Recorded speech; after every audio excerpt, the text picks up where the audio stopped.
World affair मैं हूं प्रशांत Dhawan. Now recently ये न्यूज आपने बहुत से आर्टिकल्स में देखी होगी कि इंडिया और यूएस मिलकर एक बहुत ही इंपॉर्टेंट डिफेंस इक्विपमेंट बनाने वाले हैं। ये यहाँ पे आप देख पाओगे, US India discuss striker deal.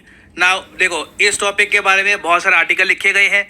कई जर्नलिस्ट हैं ट्विटर पे, उन्होंने कहा इसके बारे में कि जो रिपोर्ट सामने आ रही है कि इंडिया ने एग्री कर लिया है कि हम लोग को प्रोड्यूस करेंगे स्ट्राइकर इंडो यूएस पार्टनरशिप के अंडर। ये देखकर वो कंफ्यूज्ड है कि ये हम क्यों कर रहे हैं। आई मीन ये मेक इन इंडिया को नुकसान पहुंचा सकती है ये डील। इस इशू को काफी डिस्कस किया जा रहा है। और वैसे मैं एक बात ये ऐड कर दूं, इवन दो कई सोर्सेस क्लेम कर रहे हैं कि डील हो गई है, इंडिया यूएस इसको बना देंगे, अभी तक ये डील ऑन पेपर, क्योंकि देखो मेरी आदत है, जब तक गवर्नमेंट का कोई प्रॉपर डॉक्यूमेंट वगैरह आता नहीं है तो मैं कंफर्म करके कहता नहीं। तो इस केस में भी मैं आपको बता दूं कि यूएसए की तरफ से ऑफर आया है कि चलिए आप और हम मिलकर स्ट्राइकर को बनाते हैं, मैन्युफैक्चर करते हैं इंडिया में।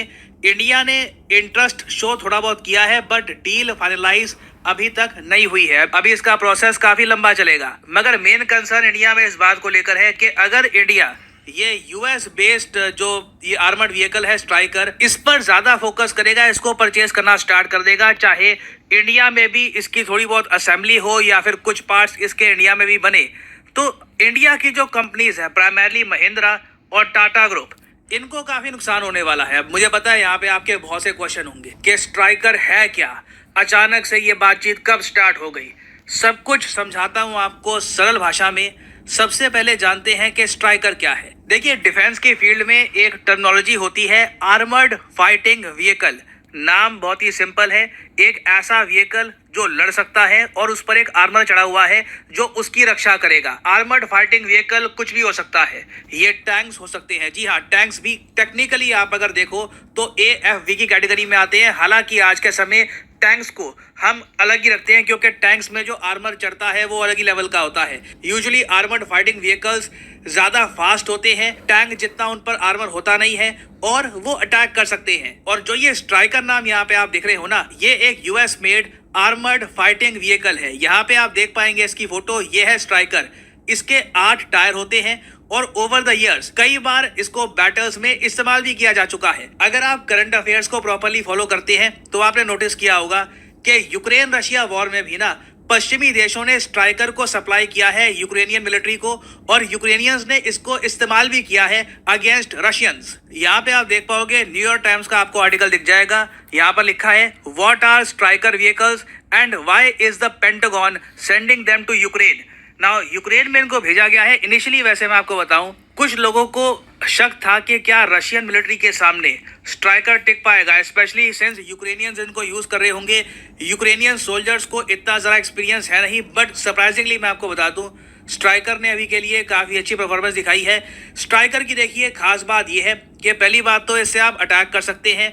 ये एक काफी हैवी वेट व्हीकल है, 20 टन का वजन है इसका, कम नहीं होता। और सिंस इसका साइज बहुत जरा बड़ा है ना, ये कई सोल्जर्स को कैरी भी कर सकता है। और यूएसए ने टोटल 90 स्ट्राइकर आर्मर्ड व्हीकल्स ये भेजे हैं यूक्रेन को। और यहाँ पर मैं ये भी ऐड कर दूं कि ऐसा नहीं है कि मोस्ट रिसेंटली ही इनको यूज किया गया है। स्ट्राइकर व्हीकल को इससे पहले यूएस मिलिट्री इराक के अगेंस्ट जो इनकी वॉर हुई थी 2003 में, जब सद्दाम हुसैन को गिराया गया था, उस टाइम भी यूएसए ने स्ट्राइकर का यूज किया है। तो आप कह सकते हैं स्ट्राइकर एक बैटल टेस्टेड AFV है।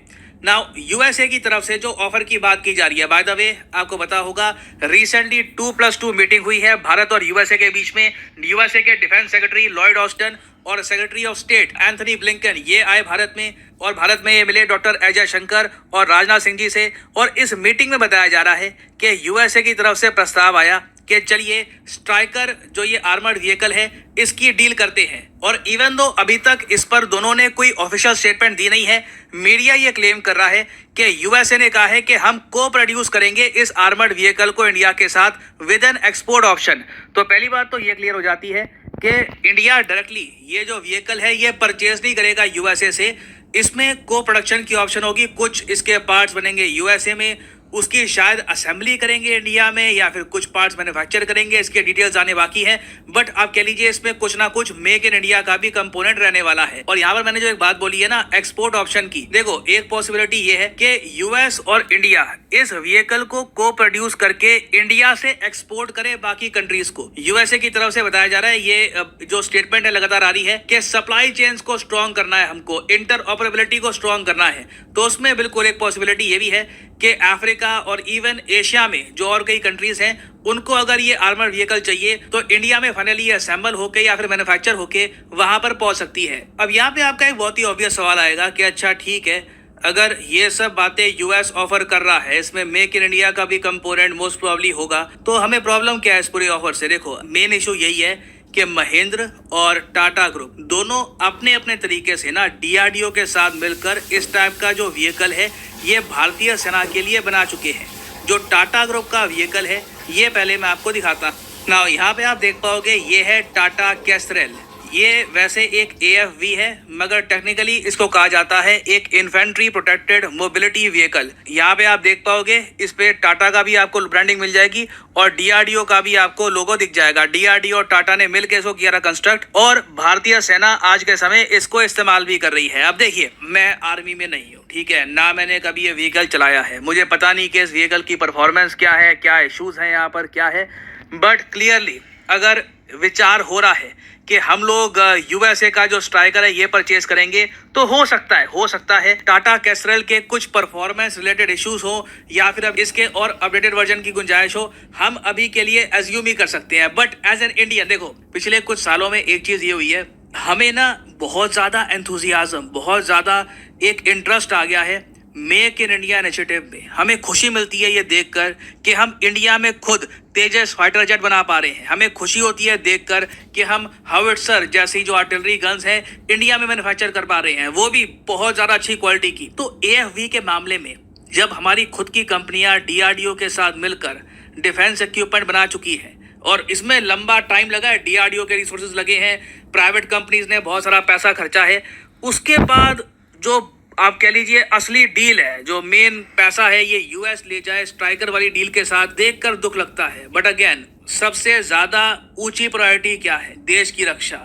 सोल्जर्स को एक ऐसा व्हीकल मिलना चाहिए जिसको लेकर वो ज्यादा कॉन्फिडेंट फील करे। तो बहुत सारे फैक्टर्स हमको यहाँ पर ध्यान में रखने होंगे, तभी हम इवेंचुअली डिसीजन ले पाएंगे। बाय द वे मैं अभी भी ऐड कर दूं, कोई डील साइन हुई नहीं है, मतलब दुनिया तो बोल रही है कि हो गई, बस यूएस ने हाथ मिला लिया, स्ट्राइकर बन रहा है। अभी भी इस पर विचार होगा, ऑब्वियसली विचार होगा। हम अपने प्राइवेट डिफेंस मैन्युफैक्चरर्स को एक गलत मैसेज सेंड नहीं करना चाहेंगे।